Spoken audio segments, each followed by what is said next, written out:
Hello, hello, everyone. As you're coming in, welcome to the Amazing Rare Rubies Money Basic Bootcamp.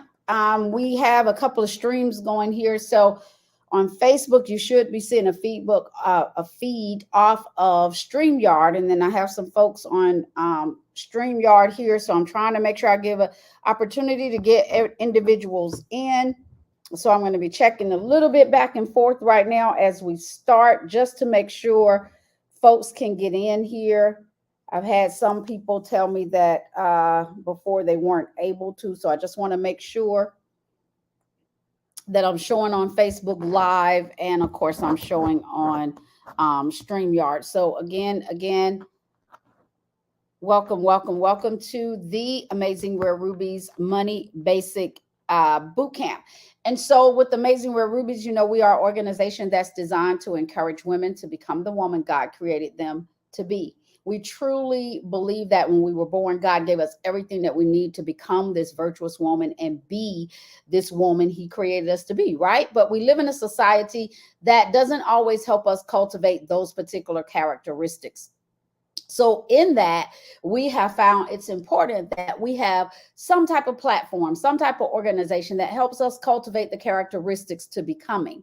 And in doing so, over these years, one of the main areas that we have found that women are struggling in is an area of their finances. So God laid it on my heart to put together a program regarding the ABCs of finance and help individuals on their becoming, help with the basic understanding of financial information. Because in this financial world, what I have found in going to different seminars and conferences and attending webinars and all this great stuff, what I have found is that a lot of these particular professionals start at a level that assumes we already know the basics. And so we don't already know the basics, right? In high school, a lot of us didn't have an economics class. Now they've taken a lot of that out. And so we get pumped out into the world. We hit this financial whirlwind. We begin to get into debt. We have no clue how to get out of it. It becomes part of our lifestyle. And we begin to live that life of debt because we don't know any better. We don't know about savings and we don't know about building wealth. We don't know how to bring those particular things into fruition for us. And so with Amazing Rare Rubies, that's a big part of what we're looking to do now. How can we help individuals understand basic financial information that will help you on your journey to becoming? And then also empower you when you're going into places, when you're getting ready to make purchases. It's so much different. It's just a different experience when you can walk in, not just knowing your credit score, but really understanding your buying power and really understanding interest rates and things of that sort and how it's going to impact us. So as we begin to put this program together, God put in my spirit an acronym that we call LAMPS. And I'm going to give you something on the screen here with that. We look at these as our benefits to taking our classes, our benefits to attending just like this Money Basic Boot Camp, right? We believe that God is a lamp unto our feet and a light unto our path. That's Psalms 119:105. In that, right, God has shown us the importance of the L, literacy, knowledge and skills. It's so important that we get the knowledge we need. But if you've attended my class, if you've been following me on social media, you already know you have to do more than just have the knowledge. You have to apply it. I'm a big time believer in applied knowledge is power. Thank you guys as you're coming in on stream. I see StreamYard. I see some people joining through StreamYard. Thank you for my Facebook folks. We're going to try to get this on Instagram as well. I think I'm going to try to make sure that's set up for them as well. But the L is for literacy, right? So that's knowledge and skills. But again, we have to apply knowledge. Knowledge is not power. Applied knowledge is power. Miles Monroe said the richest, wealthiest place in the world is the graveyard. Why? Because people have so much information that's up here that they never wrote down. They never wrote the vision to make it plain. Habakkuk 2:2, right? And that's what we're supposed to do. So we've got to write down this information. We got to apply the information, put it into action, right? The A is for accountability. God wants us to be a good steward over our money. He's entrusting us with his riches. So we have to be a good steward over that. Sometimes we want more, but we're not ready to handle it. If we don't know how to manage $1,000 a week, we're not going to be able to manage $10,000 a week, because it's not the amount, it's what we do with it, and understanding what to do with it, right? So accountability is the A. The M is for management, and this is around allocation and decision making. This is a big one, because we've got to begin to tell our money where to go versus our money telling us where it is going to go. That's one of the biggest things that we run into as I'm coaching individuals on their finances. A lot of their money is just going places, and they're like, oh my God, I didn't even realize I still had that. I didn't even realize I was paying for that. Or they're doing it because everybody else has been doing it, or it's the thing that's happening. But we've got to tell our money where to go versus it telling us. So that management piece is going to be huge. Then you have the P. The P is for planning. This is where we need to be in control of our income and expenses. Yes, us in control, not because you hear the word inflation and we hear that we got a 3% raise because of inflation, and instantly our mind goes into, instead of putting that money where we need it to go, we put it into inflation. What do I mean by that? We begin to go out and say, well, I got a raise, I got the 3% raise, but because of inflation, it's really got to go towards gas and milk and eggs and this and that. Because the world has programmed us to believe that when we get a 3% raise, it's because we're just keeping up with inflation. We've got to do better than that. We've got to be able to tell our money where to go, making proper decisions that's going to bring in a proper ROI for us, a return on our investments. And then there is the S. The S is for the P. I skipped the P. The P is for controlling our. Did I do that? I did do that. Lord help me. I'm going to get it together tonight. Stay with me, stay with me, stay with me. The S is for stability, solid foundation. The only way we can truly build wealth, and the only way we can truly get to those things that God has for us, is to have a solid financial foundation and basic understanding around how our money works. And that's what this particular boot camp is all about. And tonight we're going to talk about 6 basic things that you need to know about your finances. 6 basic things everybody needs to know. And I can promise you, when we get to that first one, you're going to be like, oh my goodness. And yes, you need to know it like you know your social security number. So let's go ahead and let's get started, right? So this is Money Basic Bootcamp. I am Mika McClendon. I'm the founder and CEO of Amazing Rare Rubies. I'm a certified life coach. I'm a Dave Ramsey certified master coach, financial coach. And of course, I have been an individual that has been in over $30,000+ worth of debt, not including student loans. Mine was all credit card debt. Crazy credit card debt. You know, because when I graduated from high school, I, like so many people, got that wonderful piece of mail that said pre-approved. And I jumped out and got into getting all these credit cards. And at the time, I weighed 98 pounds. Well, excuse me, I take that back. I weighed 88 pounds when I graduated from high school. I weighed 98 pounds after my first daughter, and I weighed 102 pounds after my second daughter. I had a Lane Bryant credit card. Why? Why on earth did I have that card? Well, again, it was getting caught in that financial whirlwind, right? I was in the store to buy something. They offered to give me a percentage off. I don't know if I was buying a piece of jewelry or a gift for somebody, whatever the case may be. They said, oh, you can apply for this credit card and get 20% off today. I did it. Now, granted, the card only had like a $300 limit, but I was 88 to 98 pounds. Why on earth do I need a Lane Bryant credit card? But again, it gets ingrained up here from the time that we graduate, right? And so in being in that debt, I've been in this situation, which is part of why it is on my heart to make sure that we begin to help people before they get into that financial whirlwind that they can't get out of.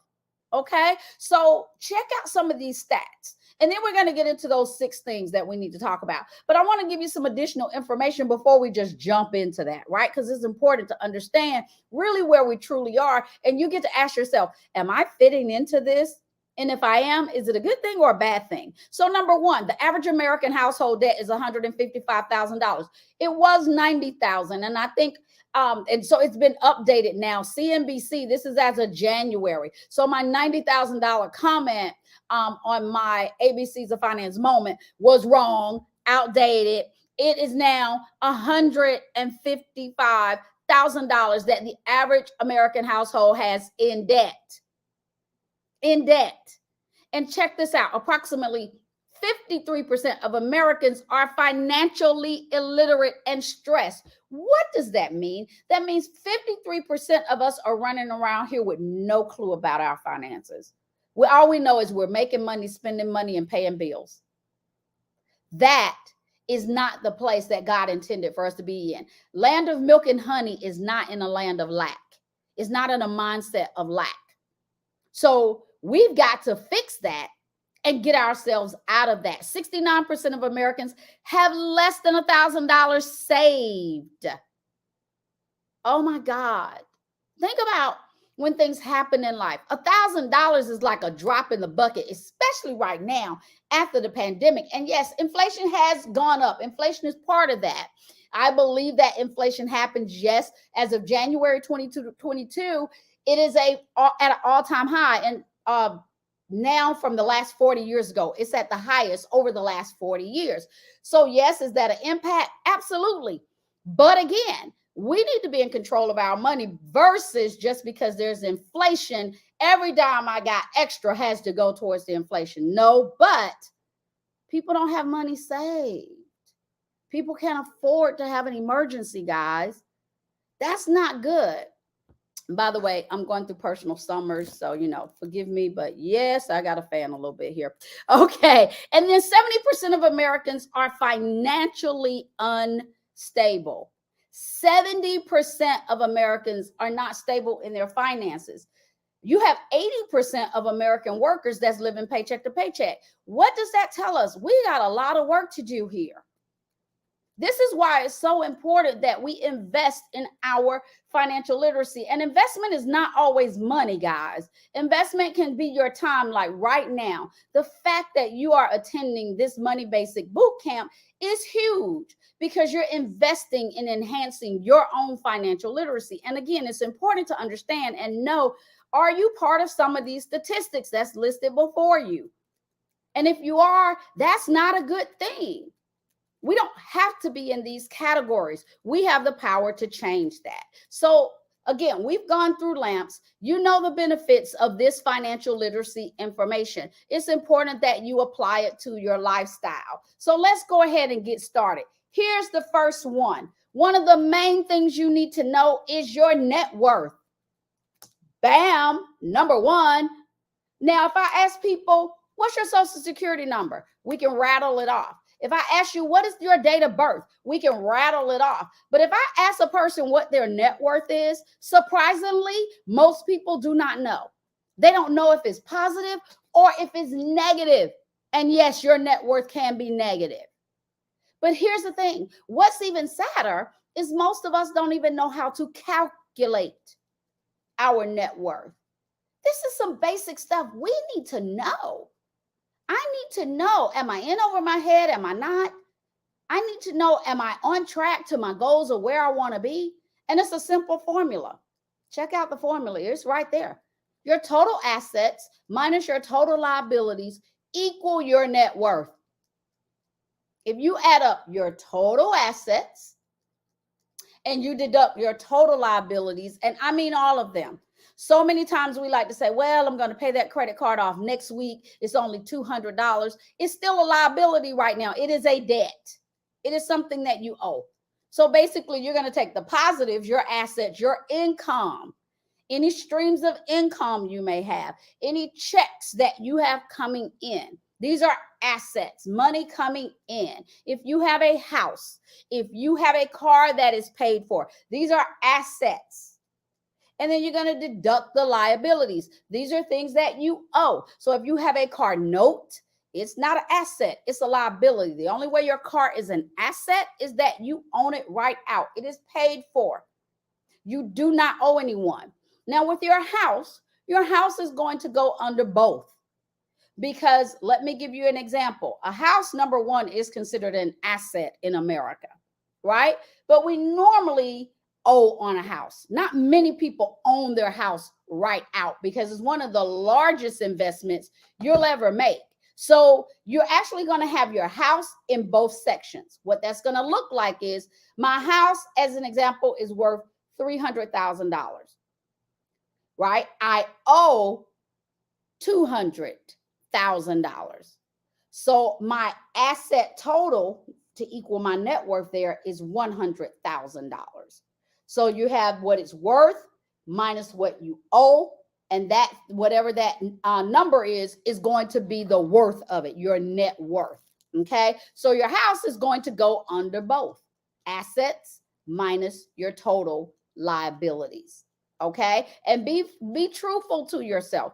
List all of them out, not some of your debts, all of them. List them all out. And here's the thing, begin to think about, what is my dream net worth? Where do I really want to see myself? And here's a rule of thumb to help you with your dream net worth. Here's a rule of thumb for you, okay? In looking at your rule of thumb, you are going to take your age divided by 10 and multiply that times your salary. That's how much money you should actually have right now. And what I'm going to do, I'm going to create a quick banner right here so you can have that formula. Okay, so you're going to take your age and you're going to divide it by the number 10, and then you're going to multiply that by your salary, times your salary. I'm going to put this up here for you. Give me just a second. There you go. There you go. So you can put that in your notes. Your age divided by 10 times your salary. So let me give you an example. If you're trying to see, where should my net worth be right about now at this point in time in my life? And again, this is a rule of thumb. Okay, so this isn't the end all be all, but it is a rule of thumb to kind of give you some guidance. And I'm going to pull out my calculator here just to do the example, right? So I'm going to use my age. Okay, so I'm 54. I'm going to divide that by 10. And let's say I make $100,000 a year, just so you have an example. So divided by 10 times my salary, which is, I'm doing $100,000 on here. Then I should have at least, let me get that. Okay, there we go. Trying to get that where you can see it. I should have at least $500,000 saved. Rule of thumb. Rule of thumb. So you can do that for yourself. And if you're below that rule of thumb, it might be something that you want to look at and kind of say, I might need to work on this a little bit. Or you might be over that rule of thumb, which is great. I congratulate you if you are. But begin to think about, what is your dream net worth? What is that amount for you? Okay, so that's number one. That's the first thing everyone needs to know, and that is their net worth. Everyone needs to know their net worth. Everyone. Know it like you know your social security number. Yeah. Know it like you know your date of birth. Know your net worth. My husband and I know our net worth every day. Every day we check it. Every day. So understand and begin to know your net worth. Number two is your income. Most people really don't know how much money they make. It's so sad. They know their salary. Right. How much money do you make a year? $70,000. How much money do you make a year? $120,000. But do you really know your income? What are you bringing home? We got the gross income, your salary. Most people get that. You do need to know it. That's your pre-tax. That's before any pre-tax, any type of deductions, anything comes out of your check. That's your salary, right? But what's your net income? What do you really bring home that you're working with? Do you really know the amount that's deposited in your bank account? Do you know that it's $3,228.53 as an example? Or do you just know it's about $3,000? No, know how much you're bringing in. Why is that important? Because you need to be balancing your money down to zero. Because if we're not telling our money where to go, trust me, it's slipping into places that we may know nothing about. That, my friend, is not good. So you've got to be able to tell your money where you want it to go. So understanding your income, your gross income versus your net income is going to be extremely important. Okay, your gross income versus your net income. Because again, your net income is going to be post-tax and it's going to be post-deductions. So even if you have a job, and we're going to use something really, really simple here, but I like to keep my calculator with me so you can we can work through some of these numbers together. So let's just say you make $60,000 a year. $60,000 a year is your gross income, which is basically $5,000 a month, right? So my gross income, this is before they touch anything, take anything out, is $5,000 a month. Got it. But now they need to deduct taxes. So for this tax bracket, we're just going to say they take 28% taxes. Okay. So I'm going to minus that by 28%. So now that's down to $3,600. If I have nothing else taken out of my check, then that's my net income. So you see the difference there? Knowing your gross is great, and your gross is what your creditors are going to use when you're looking to get loans and things of that sort. But understanding your net is hugely important for you, because this is what you're truly working from. $5,000 a month sounds good, but I'm really only bringing home 36. So I can't do my budget. I can't do my money. I can't do my savings and all of that off of 5,000. I've got to do it off of that 3,600, because that's truly what I'm working with. Okay. I'm hoping that's making sense to everybody. Let's go to the next one. Number 3, know your monthly expenses. Oh my God. Now people can tell you, I have this bill, this bill, this bill, this bill, and that bill, right? But what they don't know is the total monthly expenses that they spend. Every single thing that you pay out is your monthly expenses. Yes, ladies, we like to go get our hair and our nails done. That is a monthly expense. Or however often you're doing it. Most of the times we're going at a minimum once a month, right? So that's a monthly expense. All of those beautifying things that we do for ourselves, it is an expense. And you need to write it down so that it is part of your monthly expenses. It's in my class, we do an exercise and we begin to walk through and truly help people understand the importance of budgeting down to zero and what it really looks like. And during this exercise, and everybody participates in it, we really end up finding out that people are like right on the borderline, or they're negative, meaning I have more bills than I have money. Why? Because we really don't write those expenses down. So when we really take the time to dig into them and understand what they are and how much they truly amount to, a lot of us are overspending. We realize that we're not fitting into proper budgeting models and things that's going to really help us get a solid foundation.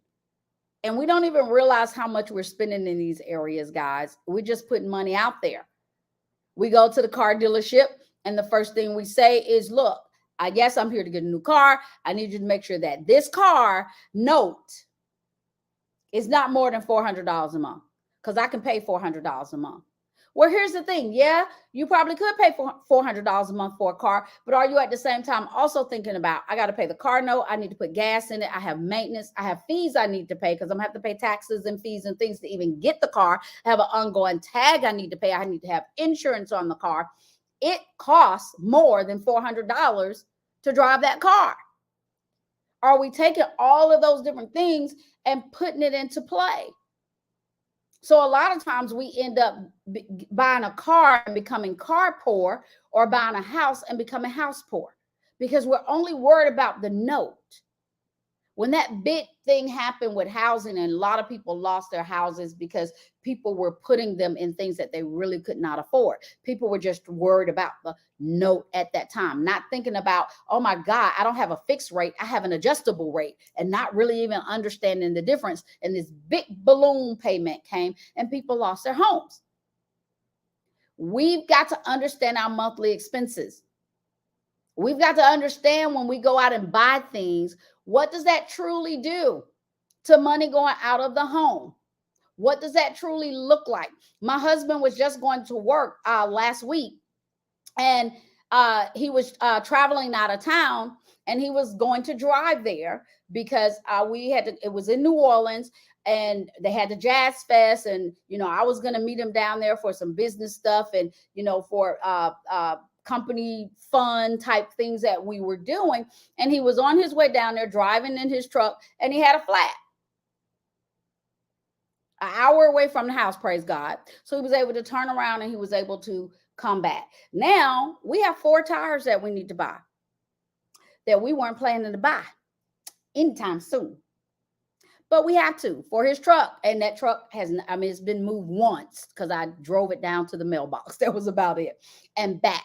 But my point about that is if we don't understand our monthly expenses and we don't understand where our money is going, right? When things like that happen, we have a big problem. And we're going to talk about that a little bit down. We got a couple of more to go before we get to that last one, which is being prepared for this unplanned stuff when it happens. If you don't understand about your money, you're going to be in a bad situation because you're not prepared. And your money's just going out to places and you didn't even realize that that's where it was going out to. All you know is that you don't have the money in the bank to take care of whatever just came up. So understanding where your money is going, monthly expenses, is going to be huge. Huge, huge, huge. Next, monthly cash flow. This is a big one. This is where we're understanding the inflow and the outflow of our money. This is where we're budgeting. This is where we're looking at how much am I really bringing in and how much am I really, really spending? How much is that? And then what's left? When we talk about cash flow, it's that thing that's kind of money is just kind of flowing in and out. After I pay my bills, after money's come in, what do I have left? Some people's cash flow is negative. Yes, your cash flow can be negative. Yes, it can. Just like your net worth, that first one I talked about, can be negative. So we need to understand our cash flow. So let's just say you're a person, after you finish paying your bills and doing everything, you need or you want, let me correct that verbiage, you want $400 left over, right? So you can save $200 and splurge with $200. Well, do you know if you have that? Do you understand your monthly cash flow to see if that's even possible? Do you have that 400 or do you have less than 400? Do you have that 400 or do you have more than 400? Where are you with that? And what we'll do is finish paying all our bills and everything and see that we still have something in the bank, $200, $400, $600 left in the bank, and we're good with that just because we have money left over. Well, what are you doing with it? What are you doing with that cash flow? And if you don't have money left over, meaning your cash flow is negative, then you got to go back and look at some of that budgeting and spending that you're doing. And you got to look at that debt to say, what am I going to do about this? And how am I going to begin to abate some of that? We talk about that in the ABCs of Finance class, because the A of the ABCs is learning how to attain debt-free status. We've got to get out of the mindset of living paycheck to paycheck. We've got to get out of the mindset of debt. And I'm going to tell you, as you go on this financial journey and you're walking through your becoming and you're doing everything you need to do to have this solid financial foundation, you don't want to be normal. No, you don't. I tell people all the time, the last thing I want to be in this world is normal, because normal is broke, busted, and disgusted. 80% of working Americans living paycheck to paycheck. I don't want to be part of that. But I also know, in order to not be part of that, as Dave Ramsey says all the time, live like nobody else now so you can live, right, like nobody else later. So yes, does that mean now your life is a little bit different? You don't go out partying with your girlfriends as much, or, you don't go out and have that steak dinner. You come home and you fix hamburger helper. Yes, we do it. Yes, we do. Can we go get a steak if we wanted a steak? Absolutely. But we have goals. And so I tell people, whether you're married or whether you're single, you should have financial goals for your life. My husband and I keep our goals in front of us. So yes, we can go out and we can have a nice big fat porterhouse steak if we would like to. But then we sit back and go, well, wait a minute. We have goals that we're looking to reach. We have things that we're looking to accomplish, not just for us, but for our family, for our legacies to come, for generations and generations in our family. We have things that we want to do. We're looking to set a tone for our family as the head of the family. So there are some things that we have to live a little bit differently about now so that we can really live later. But do we celebrate as we become? Absolutely. We plan our trips and we go have fun. I'll never forget. We went to a beautiful, beautiful place. I won't name it, and I won't name people either. Went to a beautiful, beautiful place with some wonderful people, and we went on a budget. And they were like, "You going on vacation on a budget?" Absolutely. Just because I'm going on vacation doesn't mean that I don't budget my money. Just because I have some extra money doesn't mean that I don't need a budget. So for us, it was, we're going to have fun. We're going to have a great time. And we got out there, had a wonderful time within our budget. We came back off of vacation debt free. We weren't paying off credit cards when we got back. We weren't sitting up trying to pay for the vacation 3 and 6 months later. That's not a vacation to me. That's a pain in the hind parts. That's not comfortable for me. And I don't want that type of vacation because that's more stress coming home to me. I'm more stressed out than I was when I left. Why? Because I'm coming back trying to figure out how to pay this vacation off. Why do we do that? It's ingrained in us. Buy now, pay later, right? And so we get so used to that we really don't understand our inflow and our outflow. We really don't understand. Are we budgeting our money properly? Are we doing that? You got to ask yourself. Think about that one. Okay. So now let's go ahead and move on. Here's the next one. Number five. Interest rates and balances. Love this one. As I'm coaching people and they're telling me about their bills and they're doing their coaching assignments, etc. Very, very, very, very, very, very seldom do people know their interest rates or their balances. Oh, I think it might be, well, let me think. Okay, well, I paid, it's probably, you don't know. We need to know how much we owe and how much we're paying. Interest is pretty much what these loaners, these creditors are charging you to borrow their money. That's basically what your interest is. And so you need to understand how much that's going to be. So let me give you an example. When I wanted my car, and my car now is 10 years old, and yes, I'm still driving it, and yes, she's still cute, and she's paid for it, and I'm going to keep driving it. Come on now, right? When we got ready to get my car, I began saving up money because my husband does not believe in car notes. He's not a car note person. Car note and credit cards are the worst debts you can have, because when you drive a car off the lot, trust me, it begins to lose value right there instantly. So anyway, I wanted a car. And so my husband said, well, you need to save up, blah, blah, blah, blah, blah, to get this car. So I began saving, right? And we were budgeting here, but you got to figure out, Mika, where we have this money if you really want this car. And it can impact how much we're saving. So I began to work my magic, praise God, right? And after, a couple of years or so, we had the money to go get my car. So we go on the lot to get ready to get this car. My husband surprises me and says, you worked so hard to save up that money. Don't get this car. You can go up a couple of notches and get this car. I was like, yes, right? So I'm getting a better car than what I thought, right? So he decided he would kind of double what I had saved. And I was like, yes, right? Working towards that thing. So anyway, we go through the process, picking out the car, all that great stuff. We get to the financial piece, right? And we sit down, we're ready to pay cash for this car because I told you my husband doesn't do car notes, right? So we're ready to pay cash for this car. We sit down with the finance guy and we're talking, numbers, and my husband and him, they're all into this number thing, da, da, da, da, da. And long story short, we had great credit, right?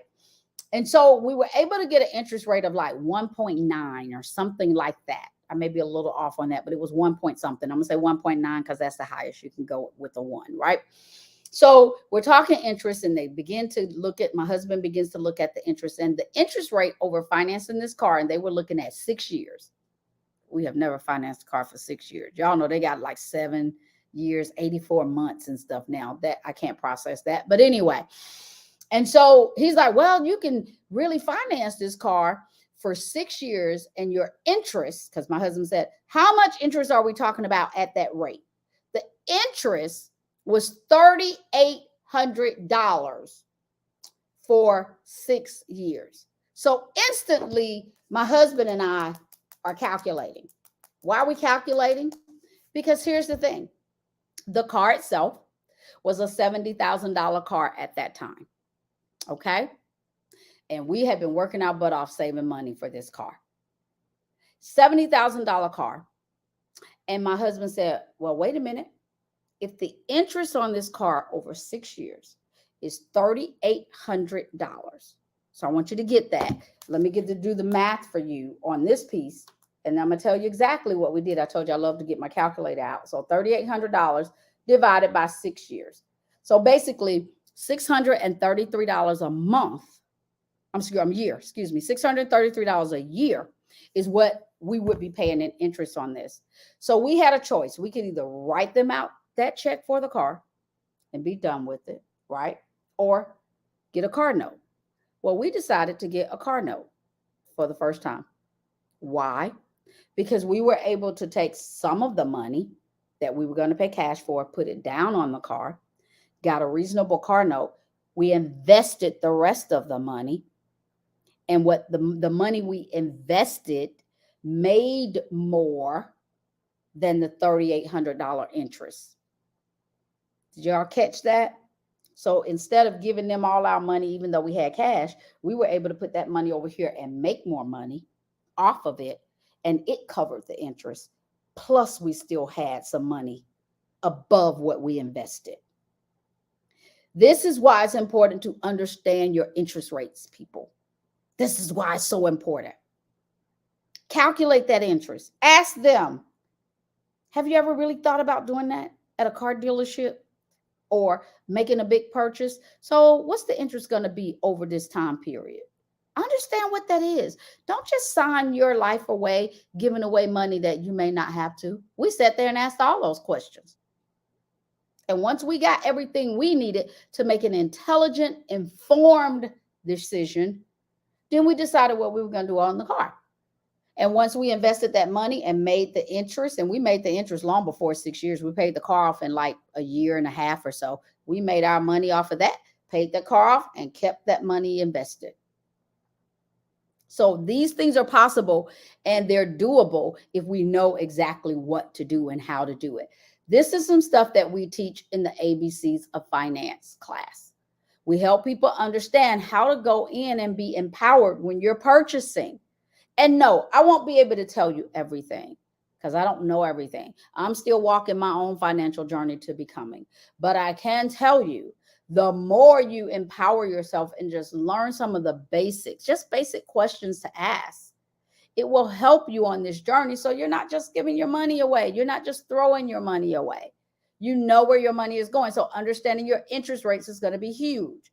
And then your balances. Know how much you owe. Remember at the beginning, I said you need to know your net worth like you know your social security number. Well, guess what? If you know your liabilities, you would know your balances. Yeah. You need to know how much you owe out to people. We're to be lenders, not borrowers anyway. So if you need to borrow, at least keep up with it. At least keep up with it. Okay. So interest rates and balances. Now, here's a big one that I love, love, love, love. And that's our number 6. And it's your emergency and living expense fund. Yes. Do you have an emergency fund? Do you have a living expense fund? This is really important, guys. This is so important. Why? Because things happen in life that are unplanned. The purpose of your emergency fund, I'm going to start with that one, is your emergency fund is there to handle small, unplanned emergencies. What do you mean, Mika? I had a flat tire. My microwave broke. My daughter came home and she has a school project that's due, and I need to run out and purchase and buy some things from that. The emergency fund is there to handle these small, unplanned things. How much should I have in my emergency fund, Mika? Great question. Emergency funds, if you're making $24,000 or less, so you're starting out, or you got a part-time job, whatever the case may be, you're making $24,000 or less, I encourage people to have at least $500 for an emergency fund. If you're making more than that, I encourage you to get 1,000. If you're making 24,000 and you can get 1,000, do it. $1,000 emergency fund is a great cushion. Again, this is for small, unplanned emergencies. These are those things that come up that we really weren't expecting. And so I can dip into this emergency fund to help me. Another thing emergency funds can help you with is I recently was sharing some statistics about late payments and things of that sort. And on one of our ABCs of Finance moments, which, by the way, that's on Tuesday mornings at 10 a.m. And it's also live on Facebook and StreamYard. But I was sharing about late fees and different things of that sort. And we were talking about bills, right? And believe it or not, 44% of Americans forget to pay their bills on time. Oh, that hurts. We didn't forget to go out and charge it or use it. We didn't forget to turn on the water or flip on the light switch when we needed it, but we forget to pay our bills on time. 44%. Is that not painful? But check this out. There's always a ram in the bush if we prepare, right? Your emergency fund can help you with that. Because a lot of times when people forget, if they're not balancing their money down to zero, if they're not writing out their expenses, remember I told you need to know your monthly expenses. That was like number 3 that we talked about, right? If you're not doing that, then and you forget to pay a bill, guess what? If you have that emergency fund, you can dip in there and take care of that bill, especially if your money's gone from what you've already done over here, whatever that is. But that emergency fund can help us there. That is huge. That's a big reason why we need an emergency fund. Then there's the living expense fund. And let me talk to you about the living expense fund. With that one, it's pretty much to cover large unplanned expenses. And yes, large unplanned expenses do happen. What do you mean, Mika? So let's all think about this pandemic, 2020, when the United States of America completely shut down. Who would have thunk it, as we would say, right? Who would have thunk that? Who would have ever thought, seriously, who would have ever thought that the United States of America would shut down and we would be home, that people would lose their jobs and not be able to go to work because of this pandemic, right? When that happened, the stimulus came into play because so many people were struggling to survive. That means that they did not have a living expense fund that they could dip into because this was a very large, unplanned event that happened in our life. So how much should the living expense fund be? Well, I'm glad you asked me that question. I have always encouraged people to get 3 to 6 months of living expenses. But with the pandemic, I'm going to tell you right now, if you can bust your tail and begin to get more than that, I would encourage anybody. A year sounds really good right about now. 3 to 6 months, though, if you start where you are, that's okay. Begin to be right where we are. That's what Amazing Rare Rubies helps people do, right? So 3 to 6 months of how much your monthly expenses are. So the average household in America, monthly expenses is $5,100. Yeah, you heard me, $5,100. So we're just going to say 5,000 to make it easy for this and make it easy for our math. So if your living expenses are costing you $5,000 a month, then you need at least 3 months worth of living expenses, which is $15,000. Yeah, but here's the thing. That $15,000, I could almost promise you If you're able to get that 3 months, it will go further than 3 months if a large unplanned emergency happened, like you lost your job. You know why? Because how you're spending $5,000 a month now, including all these wonderful things that we really might not need or don't think about or whatever, how you're spending now, it changes when one of those large unplanned events happen. It really does change, right? You're not spending as freely as you were. But the thing with the large unplanned expenses is if you can at least get 3 months, normally people are able to get out of that situation, find another job, or overcome whatever that unplanned emergency is. They're able to overcome it within about 90 days, right? But with the pandemic, I'm going to be real with you guys.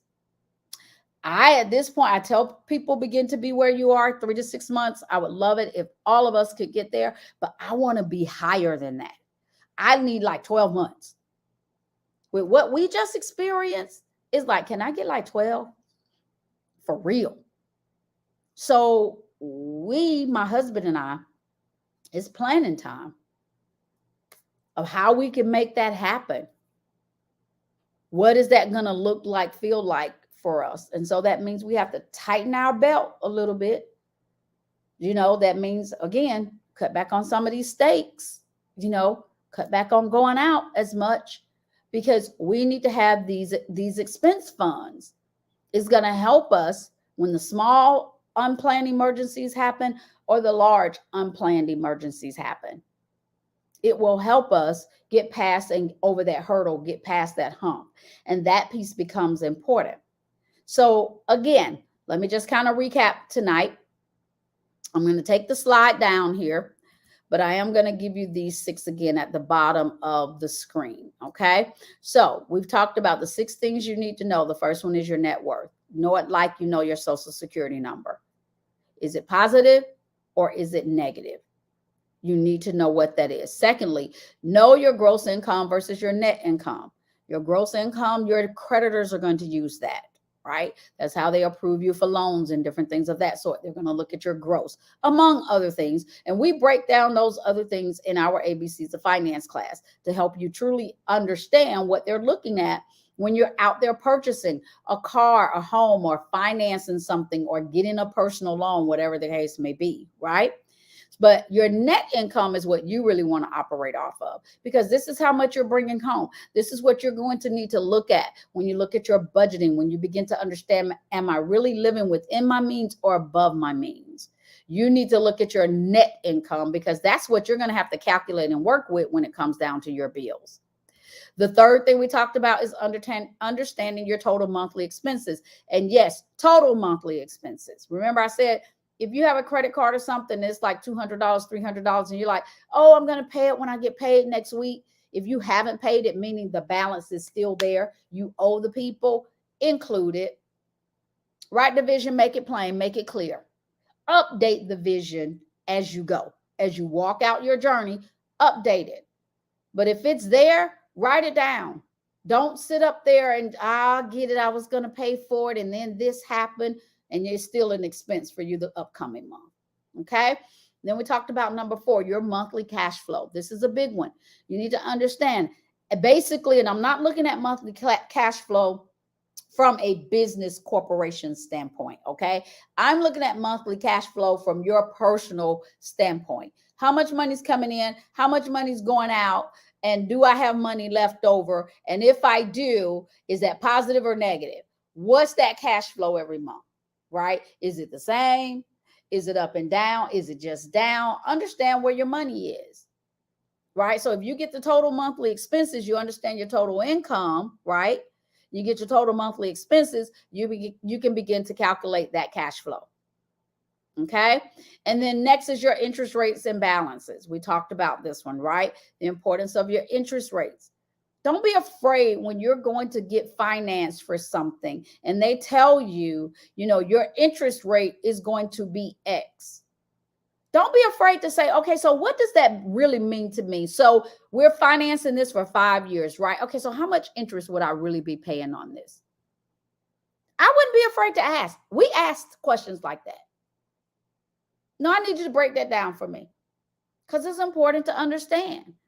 And see, lenders are going to get their money more so up front. That's why when we buy houses and things of that sort, more of your payment goes towards not doesn't go towards the principal as much as it goes towards your interest, because they're getting their money based on what you borrowed, right? They're going to charge you that interest rate based on how much you've borrowed and what your credit is and all this other stuff. They're going to get their money up front, though. It's even down when you're like paying off your car. You're paying more interest at the beginning than you are at the end. So understand that for yourself. Don't just sign the papers. Understand, how much is this really going to cost me? And here's the thing, when it comes down to before you sign your life away, keep it simple, stupid for yourself. I love the KISS formula. And if I don't understand it, I'm not signing my name. Because when I sign my name, I'm saying that I get it, I got it, and I'm taking ownership for that. So be careful of doing that. Don't just sign your name just because you want the car. Understand the true cost of what that car is going to cost you, as an example. Okay. And then the last one here, there we go. Last but not least is the emergency fund and the living expense fund. Why these are so important, right? We need to be ready to handle those small unplanned things and those large unplanned things that could happen in our life, right? 6 basic things that everybody needs to know. So how can you continue to enhance your financial literacy after this, right? So we've gone through those 6 basic things. I pray that they were beneficial to you. Here's some information around how you can begin to enhance that, right? How you can go forward. Number 1 is to be honest with yourself about where you are. One of the things that we talk about in Amazing Real Rubies is self-awareness. Whenever we're looking to change something, better ourselves, improve, and move forward, the first thing we need to do after prayer, right? Pray about everything first. After prayer, we need to do a self-assessment. This self-assessment says, who am I, where am I, and what did I do to get in this situation? And be honest with yourself. The mirror can't lie to itself. We could play about this thing all day long, back and forth, but at the end of the day, when we go to bed or we get real with ourselves, the truth is still the truth. I posted on my Facebook page a couple of days ago, I think it was yesterday or what have you. You know, you don't have to believe the truth for it to be the truth. It's still the truth. The truth doesn't need your permission to be the truth. So it is what it is. So don't lie to yourself. Be truthful to yourself. Do a self-awareness assessment on where you are financially, what you did to contribute to your current financial situation. Because trust me, you did something to contribute to this financial situation. Yes, you did. Good, bad, or indifferent. Okay. The second thing is write down your financial goals. Again, I'm big on Habakkuk 2:2. Write the vision, make it plain. Write the vision, make it plain. Write the vision, make it plain. We got to write these things down. Write down your financial goals, right? Where do you see yourself at the end of 2022? Where do you see yourself in a year and a half? Where do you see yourself in 3 years, 5 years, 7 years, 10 years? Where do you see yourself? Write the vision, make it plain. That's going to help you as you're on this journey to becoming financially. Write the vision, make it plain. Third thing you can do, sign up for our next ABCs of Finance class. Our ABCs, we have one starting on this Thursday, this coming Thursday. It's going to be every Thursday for 4 weeks. So that's what, Thursday, May 12th, May 29th, May 26th, and June 2nd. It's going to be 2 hours per class. It's virtual, so you can do it from the comforts of your own home. We have this class at $100. You heard me. $100 for all 4 pieces right now. And I'm telling you, it's not going to stay at that price. It's not going to stay at that price. It's some great information to help individuals on their becoming. You can go to www.amazingrealrubies.com and you can sign up for this class. I will be the instructor for the class. I'll be with you all 4 weeks for this class. And we really, really dig into how can I truly attain debt-free status? How can I budget down to 0? And how can I create cash flow? That's important. And yes, you can do all these things beginning to be right where you are. Not where Sally is, not where Susie is, where you are. And when you begin to be right where you are, you're able to develop a plan and a process that helps you become and helps you get to a financial status that is past financial instability. And yes, there's more than one or two levels of financial status. There's actually four that we talk about. And we want to build on the financial stability, which is a status, right? We want to build on that to get us to the level where we really want to be. But the first thing is pray about it. Make sure this is the time of your life for this, because everybody's on a different journey financially. I tell people, when you take the class, I want you to pray before you sign up for this class, so that when you take it, you're aligned with what God is calling you to do in your life right now. Because at the end of the day, I can speak it and talk it and teach it all day long. But if you are not ready to truly take the steps to change your life and become financially stable and more, if you're not ready to do that, the class is not going to help you, right? We've got to be ready to take this on. So pray about it, and then do your self-awareness assessment. We talk about that more in the class, because you got to own up to where you are financially, the good, the bad, and the ugly. You've got to own up to that and be willing to do what needs to happen to make proper changes so that you may be able to move forward. Okay. So tonight, we hope and we pray that getting information regarding these 6 basic things you need to know about your finances, we always pray that our message has been a blessing to you. As always, we encourage you to keep God in every decision made, every lesson learned, and every message taught. Keep God in the midst of it, and we cannot go wrong. I want to thank you for joining tonight. Thank you guys for taking time out truly to invest in yourself. I mean, that's important. Investing in yourself. We appreciate you doing that. I'm so glad you trusted me enough to be on this call with me for an hour of your time. And of course, we hope that you will definitely come back again. Join us at another time. We'll be on Tuesdays for our ABCs of Finance moment. And Thursday, like I said, we'll be starting this ABCs of Finance class. You can go over to our website, still up on the screen for you. Sign up. Again, it's $100 right now. So this is a great opportunity to get in on it. And let me just do a quick check on my comments here. I got some comments here. I want to make sure I didn't miss anything. I have Renee, who's on Facebook for us, and she's managing that for us. So I'm hoping, Renee, reach out to me if you need to. Let me know if I have anything there. I see where you've posted some things. Okay, they were contacting some people. Thanks for the info. You're absolutely welcome. Yep, the website is up there. Received. Great. You've got the email. Great, great, great, great, great. So reach out to us again if you have any questions. We've been more than happy to assist you. Just go over to the website and just kind of check out what we do and what we are about. But again, we hope that you will move forward in continuing to enhance your financial literacy one step at a time. Again, thanks for joining. And until we meet again, I want you to make sure you make it a Ruby day. Thank you so much. Take care. And we'll see you on Thursday night, I hope, or Tuesday at the latest. Thanks so much. Have a good one, guys.